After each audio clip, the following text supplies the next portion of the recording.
মুভির শুরুতে আমরা কিছু আজব ধরনের প্রাণী দেখতে পাই, যেগুলো সমুদ্রের তলদেশ থেকে বের হয়ে শহরের দিকে এগুচ্ছে।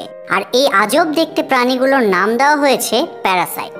যাই হোক, এই প্যারাসাইটগুলোর মধ্য থেকে একটি প্যারাসাইট একজন ঘুমন্ত লোকের কানের মধ্যে ঢুকে যায়। লোকটি প্রথমে কিছুটা ছটফট করে, এরপর আবার স্বাভাবিকভাবেই ঘুমিয়ে পড়ে। এরপর সেদিন রাতেই এই মুভির মেইন ক্যারেক্টার শিনচিকে দেখা যায়। মূলত শিনচির কাছেও একটি প্যারাসাইট আসে, কিন্তু শিনচির কানের মধ্যে ইয়ারফোন লাগানো থাকার কারণে সেই প্যারাসাইটটি কানে প্রবেশ করতে পারে না। ফলে ওই প্যারাসাইটটি শিনচির নাক দিয়ে প্রবেশের চেষ্টা করে। শিনচি ঘুমের মধ্যে এটা বুঝে ফেলে আর সেটাকে কোনো সাধারণ পোকা ভেবে নাক থেকে টেনে বের করে দেয়ালে ছুঁড়ে মারে। এরপর সে প্যারাসাইটটিকে মারতে চেষ্টা করছিল, কিন্তু প্যারাসাইটটি তার এক হাতে কামড় দিয়ে একটি ছিদ্র করে আর ওই ছিদ্র দিয়ে হাতে ঢুকে পড়ে। কিন্তু শিনচি বেশ বুদ্ধিমান হওয়ায় সে দ্রুত একটা ফিতা দিয়ে তার হাতের উপরে বেঁধে ফেলে, যেন ওই প্যারাসাইটটি উপরের দিকে না উঠতে পারে।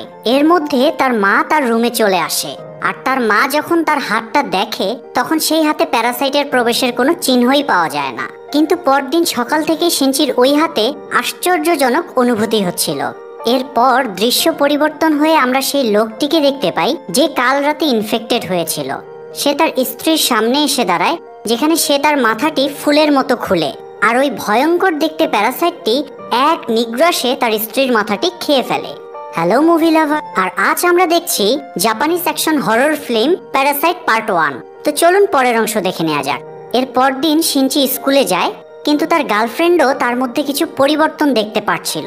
এছাড়া শিনচি লক্ষ্য করে তার ওই হাতে ম্যাজিক্যাল কিছু শক্তি চলে এসেছে। সে বাড়িতে এসে তার ওই হাত কেটে ফেলার চেষ্টা করলে তখন প্রথমবারের মতো আমরা তার ওই হাতে থাকা অদ্ভুত প্যারাসাইটটিকে দেখতে পাই। এই প্যারাসাইটটি শিনচির সাথে কথা বলে, আর এই প্যারাসাইটটির নাম ছিল মিকি। যেহেতু শিনচি ইনফেক্টেড হওয়ার সময় তার হাতে একটি ফিতা দিয়ে বেঁধে ফেলেছিল, এই কারণে মিকি বেশি দূর এগুতে পারেনি, বরং সে শুধুমাত্র শিনচির ওই হাতটাকেই নিয়ন্ত্রণ করছিল। এখানে মিকি শিনচিকে রিকোয়েস্ট করছিল যেন শিনচি তার ওই হাতটাকে কেটে না ফেলে, কারণ মিকি তার হোস্ট শিনচির কখনো কোনো ক্ষতি করবে না। এরপর মিকি এবং শিনচির মধ্যে বন্ধুত্ব হয়ে যায়। এদিকে মিকি শিনচির বই পড়ছিল, এমনকি ল্যাপটপও ইউজ করছিল, যাতে করে সে মানুষের জীবনযাপনের পদ্ধতি জানতে পারে। অন্যদিকে অন্যান্য প্যারাসাইটরা মানুষ মেরে খাচ্ছিল। যাই হোক, পরদিন মিকি শিনচিকে টেনে একটি রেস্টুরেন্টের মধ্যে নিয়ে যায়, কারণ সেখানে কিছু প্যারাসাইট ছিল, আর প্যারাসাইটরা বুঝতে পারত তার আশেপাশে কোনো প্যারাসাইট রয়েছে কিনা। রেস্টুরেন্টের ভিতরে ওই প্যারাসাইটগুলো কিছু মানুষকে মেরে খাচ্ছিল। তারা শিনচিকে দেখে ভাবে সেও মনে হয় ইনফেক্টেড, তাই তাদের মধ্য থেকে একজন শিনচিকে মানুষের মাংস খেতে দেয়। কিন্তু যখন ওই প্যারাসাইটটি বুঝতে পারে শিনচি তো পুরোপুরি ইনফেক্টেড না, তখন ওই প্যারাসাইট নিজেই এগোয় শিনচিকে খাওয়ার জন্য, কিন্তু মিকি তাকে রক্ষা করে এবং প্যারাসাইটটিকে মেরে ফেলে। এদিকে পুরো শহরে প্যারাসাইটরা মানুষকে মেরে ফেলছিল, কিন্তু সরকার কোনোভাবেই বুঝতে পারছিল না যে আসলে এই মানুষগুলো মারা যাচ্ছে কিভাবে। নিজের রুমে শুয়ে হঠাৎ শিনচি মিকিকে প্রশ্ন করে যে তুমি কেন তোমার সাথীদের বলছো না তারা যেন মানুষকে না মারে।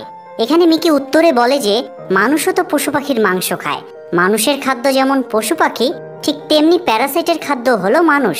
পরদিন ক্লাসে মিকি টের পায় যে তার আশেপাশে কোনো এক প্যারাসাইট রয়েছে, এবং সে এটা শিনচিকে জানায়। শিনচি এবার জেনে অবাক হয় যে অন্য প্যারাসাইটটি আর কেউ নয়, বরং সে তার ক্লাসেরই টিচার। আর ওই টিচারও বুঝে ফেলে যে শিনচির মধ্যে একটি প্যারাসাইট রয়েছে। টিচার ক্লাস শেষে শিনচিকে জানায় যে তোমার এখানে আমাকে দেখে ভয় পাবার কিছুই নেই, কেননা আমি মানুষকে খাই না, আমি শুধুমাত্র মানুষের মধ্য থেকে মানুষের জীবনযাপনের পদ্ধতি জানার চেষ্টা করছি। এবার টিচার তার কথার প্রমাণ দেওয়ার জন্য শিনচির সাথে আরো দুজন প্যারাসাইটের দেখা করায়, এবং এদের মধ্যে একজন ছিলেন পুলিশ অফিসার, আরেকজন তারই স্টুডেন্ট।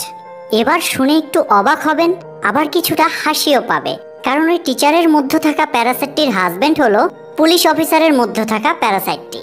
আর খুব শীঘ্রই তাদের বাচ্চা হতে চলেছে, আর এই বাচ্চা একজন নর্মাল মানুষই হবে। আর তাই ওই টিচার চাচ্ছিল যে মানুষের মধ্যে তারা খাপ খাইয়ে বেঁচে থাকতে। এবার টিচার শিনচিকে অফার করে যে সে যদি চায় তাহলে তাদের গ্রুপে জয়েন করতে পারে, কারণ তারা মানুষকে মেরে মাংস খায় না, কিন্তু মাঝে মধ্যে তারা গোপনে কিছু মাংস খাবে। কিন্তু এখানে শিনচি তাদের প্রস্তাবে রাজি হয় না। আর এর পরদিনই ওই পুলিশ অফিসার শিনচির কাছে আসে, কেননা সে জানতে পারে যে ওই শিনচি এবং মিকি মিলে রেস্টুরেন্টে থাকা প্যারাসাইটদের মেরে ফেলেছিল। তাই পুলিশ অফিসার এখানে শিনচিকে মারার জন্যই এসেছে, কিন্তু মিকি এটা বুঝে ফেলে এবং সে শিনচিকেও সতর্ক করে দেয় এবার পুলিশ অফিসার তাদের উপর অ্যাটাক করলে মিকিও ফাইট ব্যাক করে এবং ওই পুলিশ অফিসারকে মেরে ফেলে। কিন্তু দেখা যায় ওই পুলিশ অফিসারের মধ্যে থাকা প্যারাসাইটটি তখনও মরেনি এবং ওই প্যারাসাইটটি পুলিশ অফিসারের মধ্য থেকে বের হয়ে রাস্তায় এক মহিলার ভিতরে অবস্থান নেয়। আর সেই মহিলা আর কেউ নয়, বরং সে শিনচির মা ছিল। আর এবার সে শিনচিকে মারার জন্য তার দিকে এগোচ্ছিল। মিকিও পক্ষান্তরে মারতে চাইলে শিনচি তাকে বাধা দেয় আর বলে, খবরদার, তুমি আমার মাকে কোনোভাবেই আঘাত করবে না, তাহলে আমিও তোমাকে কেটে ফেলবো। কিন্তু দেখা যায় শিনচির মায়ের মাথা আস্তে আস্তে খুলে যায়, ঠিক বাকি প্যারাসাইটগুলোর মতো করে, এবং সে শিনচিকে আঘাত করে সেখান থেকে বেরিয়ে পড়ে। এরপর মিকি দেখে শিনচির প্রচুর রক্তক্ষরণ হচ্ছিল, কিন্তু পরদিনই সে সুস্থ স্বাভাবিক হয়ে যায়। কিন্তু মিকি এবার কনফেস করে যে শিনচির জীবন বাঁচানোর জন্য মিকি তার নিজের শরীরের সেল শিনচির শরীরে দিতে হয়েছে। এই কারণে শিনচির পুরো শরীরে মিকির সেল রয়েছে। সে কারণে শিনচি এখন বাকিদের মতো পুরোপুরি ইনফেক্টেড। তবে পজিটিভ ব্যাপার হলো মিকি বাকি প্যারাসাইটগুলোর মতো অত খারাপ নয়। যাই হোক, এরপর শিনচি ও মিকি মিলে তার মাকে খুঁজতে বের হয়। এদিকে সরকারও জেনে গিয়েছে যে এই শহরে কিছু প্যারাসাইট এসেছে এবং এই হত্যার ইনভেস্টিগেশন ও তারা শুরু করে দিয়েছে। শিনচি যে কোনো মূল্যে তার মাকে খুঁজে বের করতে চাইছিল, কেননা এই পৃথিবীতে তার মা ছাড়া আর কেউ আপন বলে নেই। পাশাপাশি সে তার মাকে প্রচন্ড ভালোবাসতো এবং কোথাও খুঁজে না পেয়ে সে ওই টিচারের সাথে দেখা করে। সে ধারণা করেছিল যেহেতু তার মা ওই প্যারাসাইটটি দ্বারা ইনফেক্টেড হয়েছে, যা দ্বারা পুলিশ অফিসার ইনফেক্টেড ছিল, সুতরাং তার মা পুলিশ অফিসারের বাড়িতেই থাকতে পারে। আর শিনচি টিচারের কাছে গিয়েছিল মূলত ওই পুলিশ অফিসারের বাড়ির ঠিকানা জানতে, কিন্তু টিচার তাকে কিছুই বলে না, ফলে হতাশ হয়ে শিনচি বাড়িতে ফিরে আসে। এবার মিকি শিনচিকে জানায় যে মিকির এখন থেকে দিনের বেলা 4 ঘন্টা করে ঘুমোতে হবে, আর ওই টাইমে সে শিনচিকে কোনোভাবেই সহযোগিতা করতে পারবে না। যেহেতু এখন শিনচির মধ্যে মিকির সেল রয়েছে, সেহেতু শিনচির মধ্যেও এখন কিছু সুপার হিউম্যান পাওয়ার চলে এসেছে। যাই হোক, এদিকে শিনচি চালাকি করে তদন্ত অফিসারদের প্যারাসাইটগুলোর কথা জানিয়ে দেয়। এমনকি সে তার নিজের ব্যাপারেও কিছু তথ্য দিয়ে দেয় তাদের, যার ফলে তারা ইনভেস্টিগেশন করে এবং এখানে জানতে পারে যে সরকারের মধ্যে থাকা অনেকে এই প্যারাসাইটটির পক্ষে রয়েছে।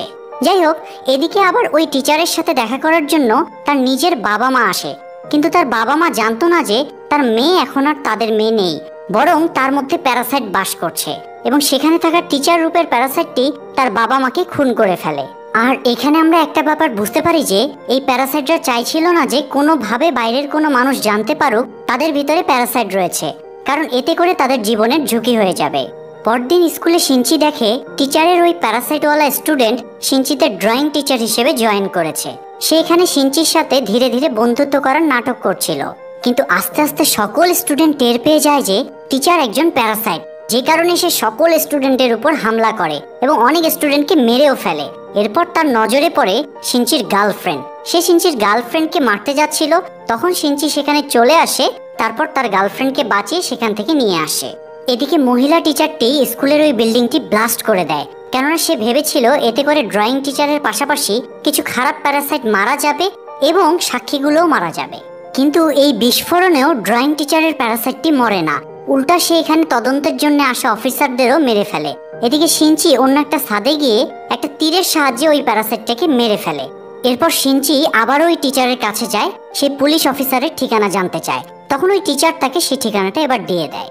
এখানে শিনচির ধারণাই সঠিক ছিল, তার মা ওই পুলিশ অফিসারের বাড়িতেই ছিল।